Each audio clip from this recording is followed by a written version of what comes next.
Halo Jabra Tim. Ada sesuatu yang lagi rame nih. Lu harus kasih dia kesempatan lagi. Di atas kertas lo semuanya harusnya menang. Ada bahasan yang paling ditunggu-tunggu. Oke, ini tanpa Rashford, tanpa Garnacho, Ruben Masterclass Amorim bisa taklukkan pelatih paling cerdas di dunia 2 kali dalam jangka waktu singkat. Siu dulu dong. Ntar gue mau ke toilet. Hei, udah gitu. Oh ya udah. Terus juga Bisa Dia gitu bisa ya. kebelet kencing.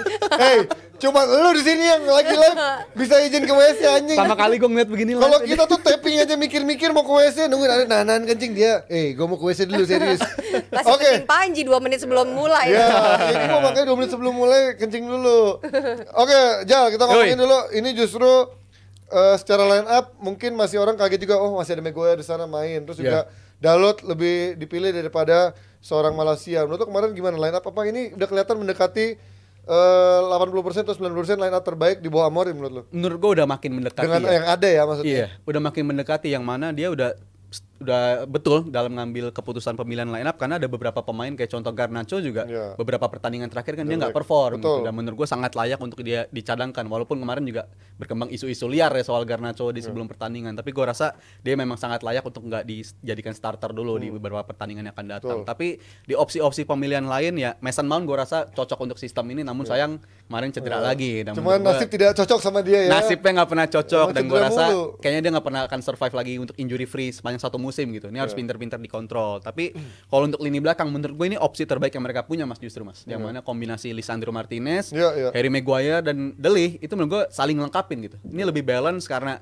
Maguire gue tahu ini mungkin banyak fans MU yang kesal sama dia, lambat segala macam. Tapi gue rasa untuk di sistem 3 back justru Maguire punya potensi buat main di area sana gitu. Dia jauh lebih terlindungi dibandingkan main 4 back secara bersamaan, tapi dengan sistem 3 back dia jauh lebih cocok. Dan menurut gue walaupun masih ada errornya juga ya, dari corner masih gampang banget untuk dibobol, tapi menurut gue ini tiga opsi lini belakang layak untuk dilanjutin terus lah. Saling melengkapi soalnya kalau menurut gue. Opsi 3 belakang ini akhirnya apakah membuat ini yang kemarin orang idaman-idamannya adalah De Ligt, Yoro dan juga Martinez justru ditutup dengan mendingan sekarang pakai yang ada dulu Maguire, De Ligt dan juga Lisandro Martinez coach. 3 back yang memang kelihatannya lebih kelihatan solid nih untuk bisa kerja sama bareng dari awal. Ya, gue rasa gue setuju bahwa Maguire sebenarnya nggak Cepet jelek-jelek banget nih amat. kencing ya. Udah sleting belum? Apa? Cepet banget. Cepet banget, takut kejepit itunya coach. Gue kencing doang, Carlos. Jarinya maksudnya. Ketawa dulu. Nggak jelas. Jadi, ya si Amorim bisa merotasi lah. Kan masih ada Lindelof juga. Masih ada. Pertanyaan kan gue kembali lagi. Lu mau build sebuah defense yang solid untuk meraih prestasi atau lu hanya ingin merotasi? Kalau gue bilang Maguire sudah nggak bisa jadi pemain yang diandelin. Kalau ada yang cedera super sub oke lah. Cuman yang diandelin sekarang feeling gue itu ya 3 pemain itu, De Ligt, Yoro sama Martinez. Kedepannya. Ya. Dan gue rasa walaupun Yoro match pertama kalau lumayan bagus, habis itu kurang. Iya, benar. But that's okay. This guy ini kan pemain ini masih muda. banget. Ya. Ini sama kasusnya Amad Diallo lah, gue masih inget pas dia baru King datang. banget. Ini anak SMA dibeli 40 juta. Tapi kan dia tahu kekurangannya di mana, dia perbaiki kekurangannya. Nah, ini bisa dilakukan sama Yoro juga. Ini cungkring juga kan. Tapi dia punya bakat gitu loh. Dan kemarin sih kalau gue lihat ini salah satu penampilan terbaik Amorim sejauh ini ya, yang mana dari Iya, game iya, management iya. dia, dari perubahan-perubahan pemain dia tuh Transisinya bagus dan eksekusi gameplaynya para pemain MU kemarin khususnya di 60 menit ke atas ya itu membaik banget kalau gue bilang, dan penampilan mereka meningkat. Dan justru kalau kita disajin data ini juga mereka peluang-peluangnya justru Tipis loh, bahkan lebih berbahaya ya kalau dibilang dari peluang-peluang mereka berbahaya gitu. Even dari babak pertama, gua kan sama coach live reaction gue bilang dari ball possession, dari dia pegang bola, dari jumlah pasnya mirip. Ini nggak pernah kita lihat dalam derby mungkin 5 tahun terakhir kan.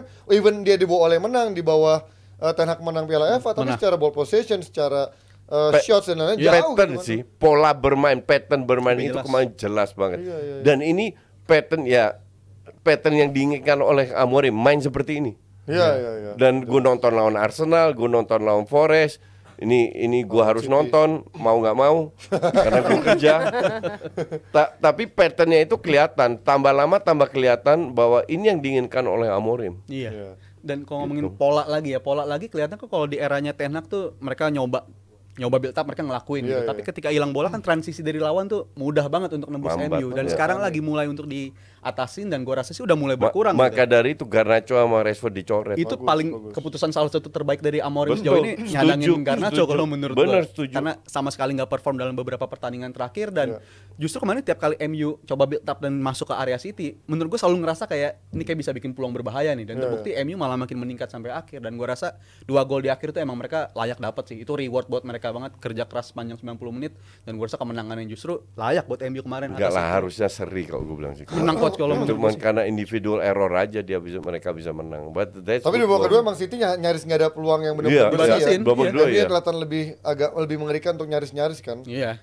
Tapi kalau kita ngelihat dari Højlund dari coba berapa pertandingan, Rashford di awal jadi nomor 9, Zikri ya kita kemarin bilang dari nomor-nomornya Coach Yasin bilangnya Zikri sudah dicoba juga gitu. Apakah memang ternyata 3 striker ini not good enough untuk sebagai pemain utama dan MU harus mencari striker baru karena isunya kan dia akankah Gyökeres, apakah Osimhen ataupun siapa yang not good enough. Not good enough untuk mengangkat MU ya. Lu tahu kan harga pasaran striker sekarang berapa? Yang bagus 80, minimal 70 lah. Di area 90-100 lah. Oke, di area situ. Nah, Sirkisnya cuma 40, what do you expect? Iya, karena dia dari Serie A juga sih ya. Højlund yang gue bilang agak kemalan, tapi karena Højlund masih muda ya. Jadi kalau lu mau bener-bener form ya paling yang cocok dengan sistemnya ini ya Gyökeres. Tapi Gyökeres juga 80-90 mungkin cepet. Iya. Dan dia Januari nggak akan balik, nggak akan pindah. Dia mau sampai akhir musim dulu. Akhir musim. Dan feeling gue Gyökeres ke MU. Untuk dari secara profil ya, justru ini kan walaupun baru 3 bulan 4 bulan, tapi gue emang udah ngerasa ini bakal sulit sih untuk si seorang Zirkzee ya. Zirkzee ini bakal Zikri banget. Ini bakal sulit bagi dia gitu karena secara Premier League beberapa pertandingan pun juga dia kelihatan kesulitan gitu untuk bisa menyesuaikan diri di Premier League. Dan walaupun 2 gol dari lawan Everton dan itu penampilannya cukup oke di situ, tapi gue rasa dia pertandingan pun dia sulit untuk ngelakuin itu secara berulang gitu. Jadi gue rasa ini bukan tipe striker yang paling tepat untuk dimiliki sama MU, dan bisa dikatakan bukan cuma striker sih. Setiap lini kayaknya perlu ada penambahan pemain juga deh untuk MU untuk bisa makin melengkapi. Bek kiri harus beli. Gelandang harus beli. Gelandang serang sih karena menurut gua dia butuh 1 gelandang lagi yang bisa bermain sebagai sistem yang mungkin gayanya mirip Mason Mount tapi injury free lah. Karena gimana kita ngomongin Bruno Fernandes, menurut lu dia apakah menjadi pemain yang bisa capable dengan sistemnya Amorim? Karena menurut gua di era Ten Hag gua bilang ini orang nggak cocok sama sistemnya Ten Hag. Cocok ya. Nah, lu gimana Rizal? Kalau dia tuh kan kita udah ngeliat dia bertahun-tahun ya, makin polanya tuh bersistem dia makin gak kelihatan biasanya untuk si Bruno Fernandes itu. Tapi kalau untuk sekarang sih gue rasa waktu yang sangat menarik untuk Bruno Fernandes gitu. Mulai dari posisi dia, apakah dia layaknya dimainin sebagai 2 di gelandang di tengah atau justru di belakang striker. Dan gue ngeliat sih dia masih bakal dicoba-coba terus, dan ini justru kalau dia sampai bisa berubah dan makin bisa nyesuaiin sama Amorim, justru bakal jadi aset banget buat United. Karena mau dibilang dia ini kayak gimana-gimana, tapi gue ngeliat MU tampil lebih bagus ketika ada dia di atas lapangan gitu, ketimbang sedang gak ada dia. Jadi gue rasa tetap pemain yang penting untuk MU sih Bruno Fernandes ini, dan layak untuk ada di starter terus kalau menurut gue. Tadi lu bilang apa kata-katanya Bruno? Ini pemain yang penting di setiap pertandingan. MU main lebih bagus ketika main lebih ada bagus dia. Karena nggak ada pemain yang punya kualitas tipe nggak sih coach? Atau kalau dia mau mencari pemain yang gelandang yang benar-benar wahid aja gitu. Yang jadi masalah dengan Bruno bukan kualitasnya. Kita nggak usah bahas kualitasnya karena gue rasa lu nggak ngerti bola pun lu sepakat ini pemain punya berkualitas. Cuman untuk bisa memberi kontribusi kepada tim adalah lu mau mengorbankan ego lu nggak? Ya, benar. Dan ini di eranya Ole, eranya Ten Hag, sekarang gue masih tanda tanya bahwa dia mau nggak? Karena kita lihat dia sering transisinya lambat, ngambek, ngoceh-ngoceh, egois atau apa. Nah ini yang harus dia rubah. Karena ini pemain berkelas waktu di zaman pas Ole masuk gila ini benar pemain TOP banget ya kan. Tapi itu kan dia menurun. Muda banget coach jadi TOP banget. Gue emang masih muda juga. Iya bukan. Bahasa anak jaksel banget, anak-anak Gen Z gitu. TOP ya kan domba-domba gue main Gen Z. Jadi gue harus adaptasi. Jadi intinya adalah ya kalau dia seandainya tidak mau berubah karena sistem yang diterapkan oleh Amorim ini semua serba cepat ya. Cepat kembali, cepat rebut bola, cepat create chances, cetak gol, cepat shooting, cepat apa. Nah, kalau gue lihat egonya di usia segini, dia udah 30-an ya? Siapa? Menjelang Bruno. 29 lah. 29, oke.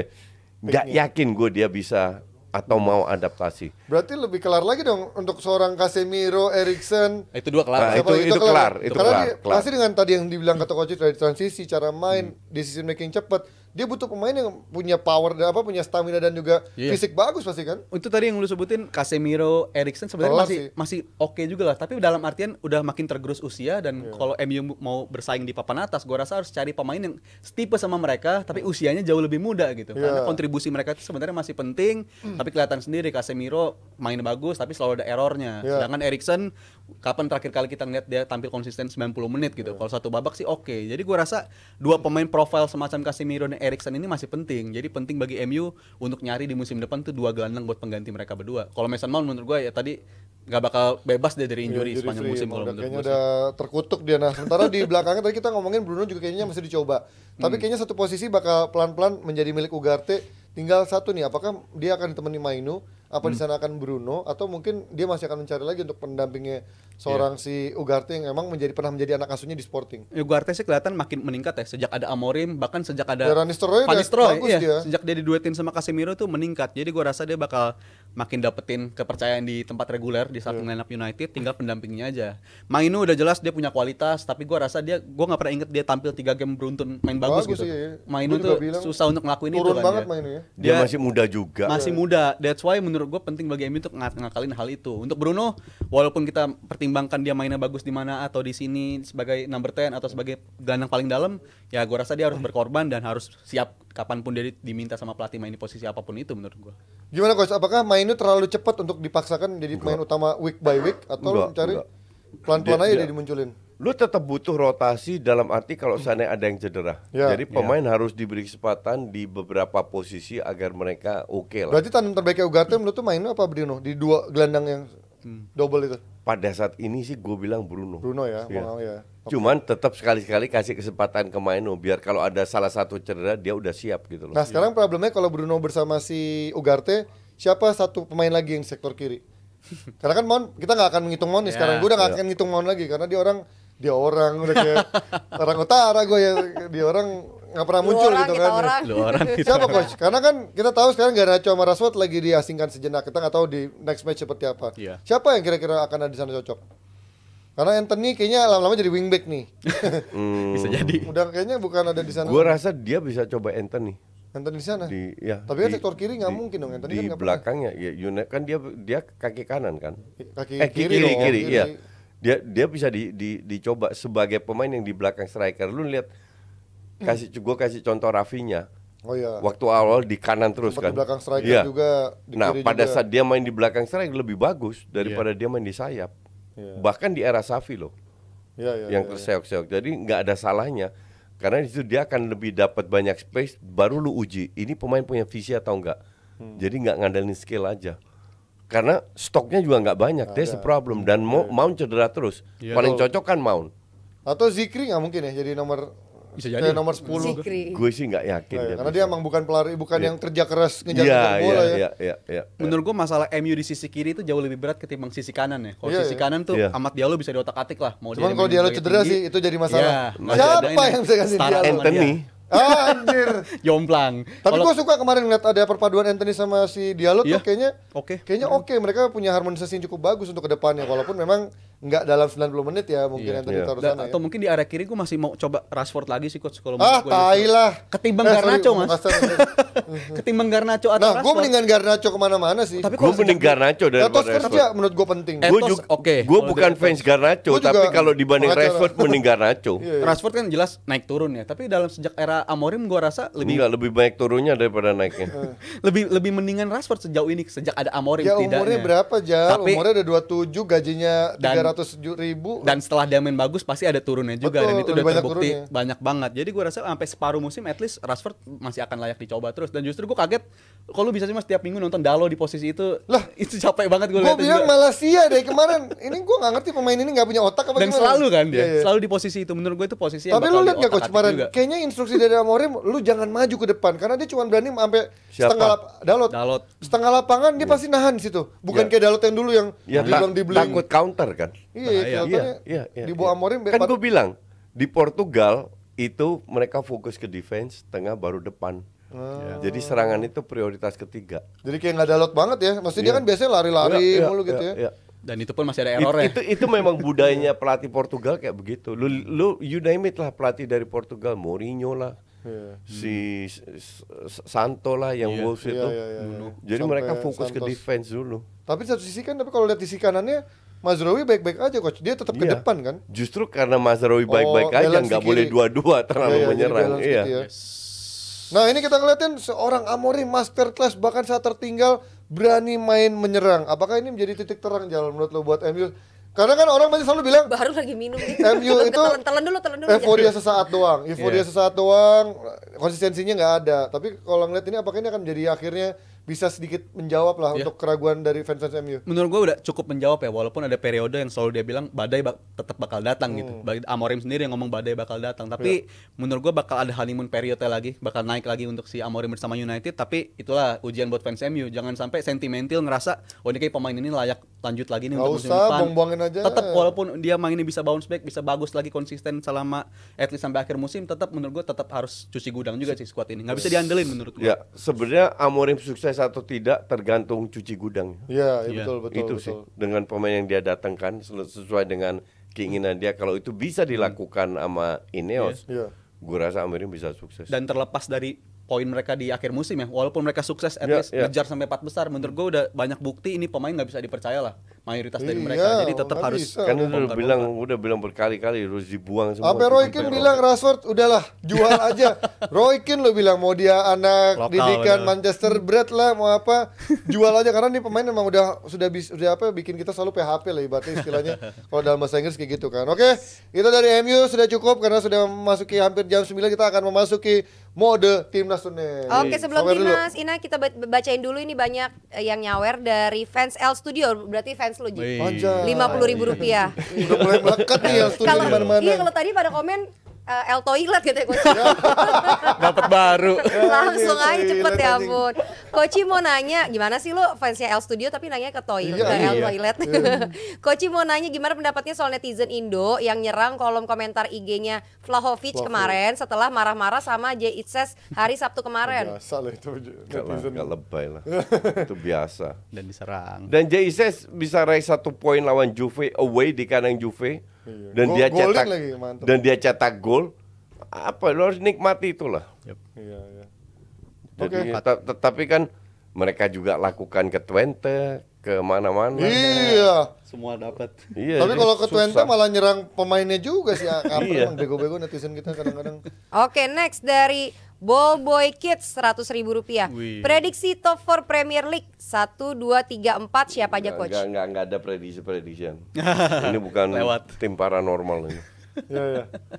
Lewat. Enggak ada lewat, enggak ada prediksi. Kita bukan anggota motor.